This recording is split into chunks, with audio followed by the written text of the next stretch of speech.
ನಮಸ್ಕಾರ ಮಕ್ಕಳೇ, ಇದು ಗಣಿತ 9ನೇ ತರಗತಿ ಭಾಗ 2 3.3ರಲ್ಲಿ 7ನೇ ಲೆಕ್ಕ ಮತ್ತು 8ನೇ ಲೆಕ್ಕವನ್ನು ಬಿಡಿಸೋಣ. ಈಗಾಗಲೇ 6 ಲೆಕ್ಕಗಳನ್ನು ಬಿಡಿಸಿದ್ದೇವೆ ಹಿಂದಿನ ವಿಡಿಯೋಗಳಲ್ಲಿ. ಆ ವಿಡಿಯೋ ಲಿಂಕ್ಗಳನ್ನು ನಾನು ಡಿಸ್ಕ್ರಿಪ್ಷನ್ ಬಾಕ್ಸ್ನಲ್ಲಿ ಕೊಟ್ಟಿರುತ್ತೇನೆ, ನಿಮಗೆ ಬೇಕಾದರೆ ಅದನ್ನು ನೋಡ್ಕೋಬೋದು ಮಕ್ಕಳೇ. ಈಗ 7ನೇ ಲೆಕ್ಕ ಓದೋಣ.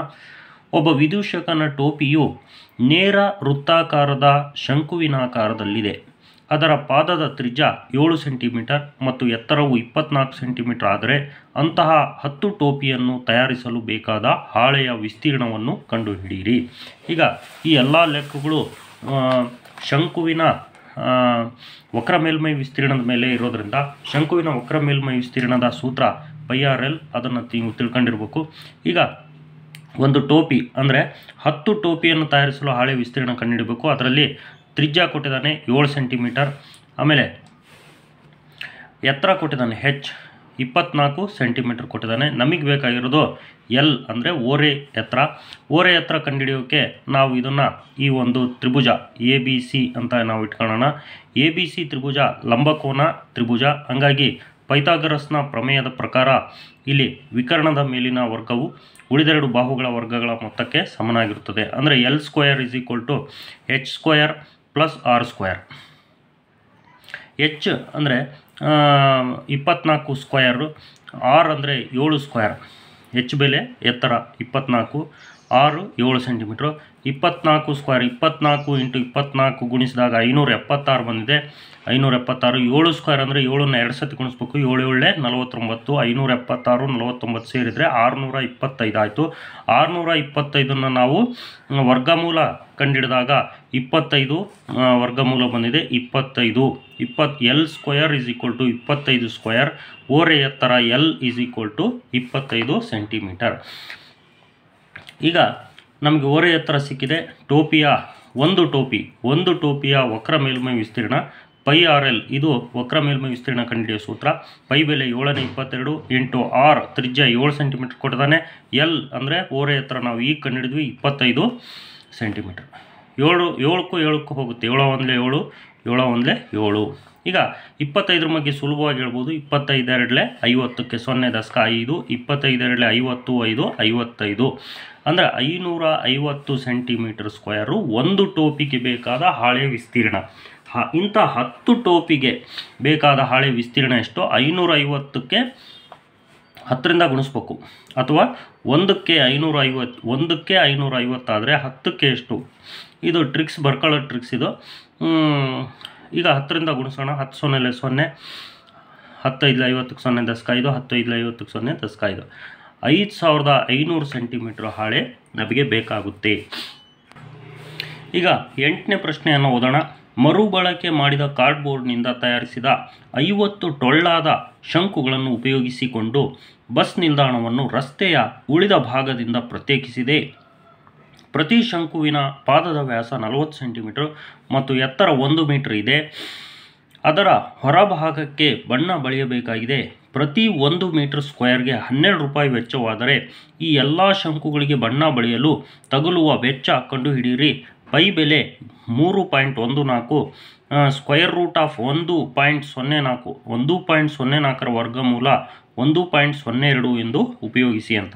ಇದನ್ನು ನಾವು ಬಳಸಿದರೆ ನಾವು ಅಲ್ಲಿ ಒಂದು ಗೊಂದಲ ಬರುತ್ತೆ. ಆ ಗೊಂದಲವನ್ನು ನಾವು ಪಾರು ಮಾಡ್ಬೋದು ಮಕ್ಕಳೇ. ಇದು 8ನೇ ಲೆಕ್ಕ. 8ನೇ ಲೆಕ್ಕಕ್ಕೆ 50 ಟೊಳ್ಳಾದ ಶಂಕುಗಳು ಅಂತ ಹೇಳ್ತಾನೆ. ಒಂದೇ ಒಂದು ಶಂಕುನ ನಾವು ಒಂದು ಕಚ್ಚಾ ಚಿತ್ರವಾಗಿ ಬರ್ಕೊಂಡಿದ್ವಿ. r ಅಂದರೆ ತ್ರಿಜ್ಯ, h ಅಂದರೆ ಎತ್ತರ, L ಅಂದರೆ ನಮಗೆ ಓರೆ ಎತ್ತರ. ನಮಗೆ L ಬೇಕಾಗಿರೋದು, ಆದರೆ ಎತ್ತರ ಕೊಟ್ಟಿದ್ದಾನೆ h. ನಾವೇನು ಮಾಡಬೇಕು? ಪೈಥಾಗರಸ್ನ ಪ್ರಮೇಯದ ಪ್ರಕಾರ L ಅನ್ನು ಕಂಡುಹಿಡ್ಕೋಬೇಕು. ಪಾದದ ವ್ಯಾಸ ಎಷ್ಟು ಕೊಟ್ಟಿದ್ದಾನೆ? 40 ಸೆಂಟಿಮೀಟರ್ ಕೊಟ್ಟಿದ್ದಾನೆ. ವ್ಯಾಸ ತ್ರಿಜ್ಯ ಆ ವ್ಯಾಸದ ಅರ್ಧದಷ್ಟು ಇರುತ್ತದೆ, ಅಂದರೆ 20 ಸೆಂಟಿಮೀಟರ್ ಆಗುತ್ತೆ. 40ರ ಅರ್ಧ 20. ಇದು ಸೆಂಟಿಮೀಟರ್ನಲ್ಲಿ ಕೊಟ್ಟಿರೋದ್ರಿಂದ ಮೀಟ್ರಿಗೆ ಪರಿವರ್ತನೆ ಮಾಡಬೇಕು. 1 ಮೀಟ್ರಿಗೆ 100 ಸೆಂಟಿಮೀಟರ್ ಆಗಿರೋದ್ರಿಂದ 20ನ್ನು 100ರಿಂದ ಭಾಗಿಸ್ತೀವಿ. 0 ಹೋಗುತ್ತೆ. ಇನ್ನು 1 0 ಅಂದರೆ 1 ಅಂಕಿ ಬಿಟ್ಟು ಪಾಯಿಂಟ್ ಇಡಬೇಕು.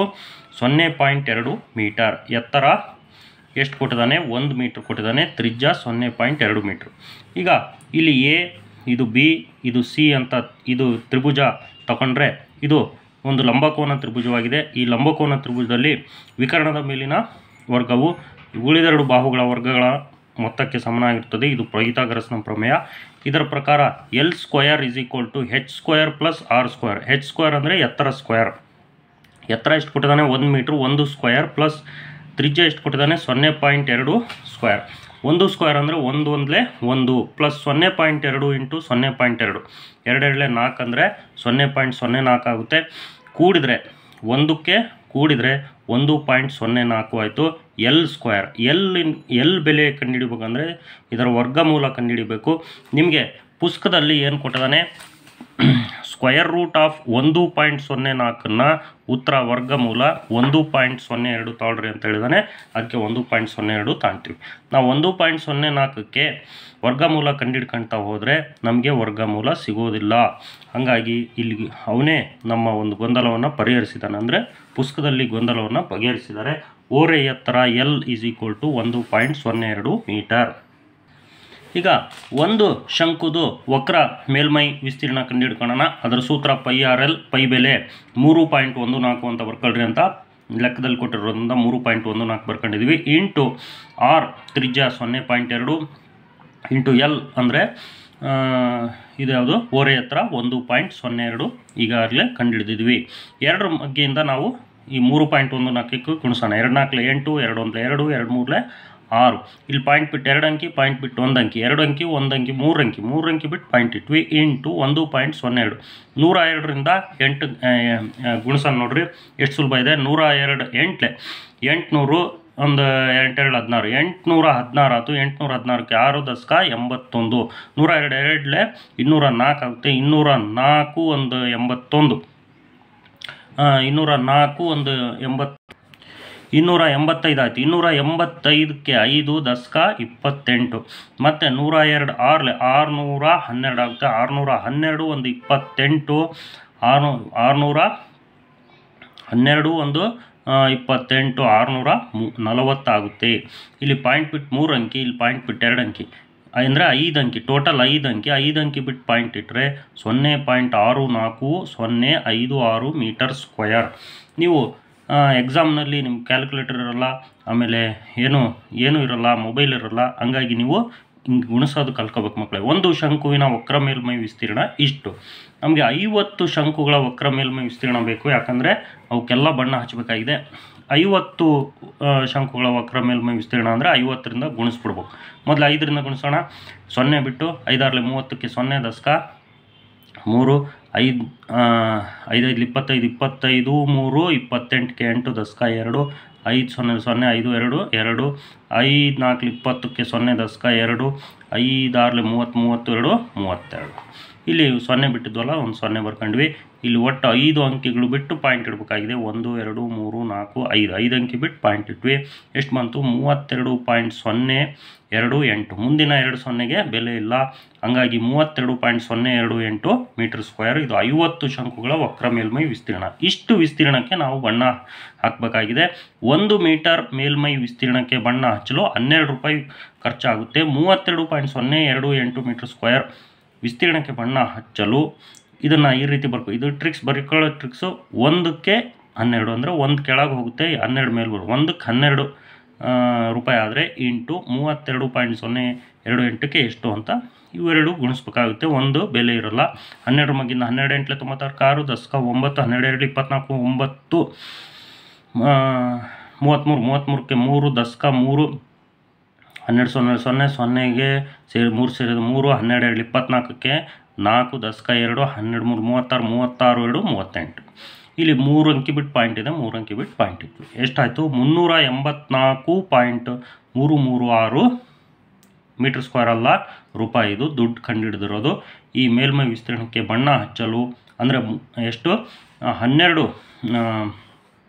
50 ಶಂಕುಗಳಿಗೆ ನಾವು ಬಣ್ಣ ಹಚ್ಚಲು 384.336 ರೂಪಾಯಿ ಆಗುತ್ತೆ ಅಂತ ನಾವು ಹೇಳ್ಬೋದು. ಇಲ್ಲಿಗೆ ಅಭ್ಯಾಸ 13.3 ಮುಗಿತು ಮಕ್ಕಳೇ. ಮುಂದಿನ ವಿಡಿಯೋದಲ್ಲಿ ನಾನು 13.4 ಮಾಡೋಣ. ನಿಮಗೆ ಹೇಗೆ ಅನ್ನಿಸ್ತಾ ಇದೆ ಇದನ್ನು ಕಾಮೆಂಟ್ ಮಾಡಿ ಮಕ್ಕಳೇ.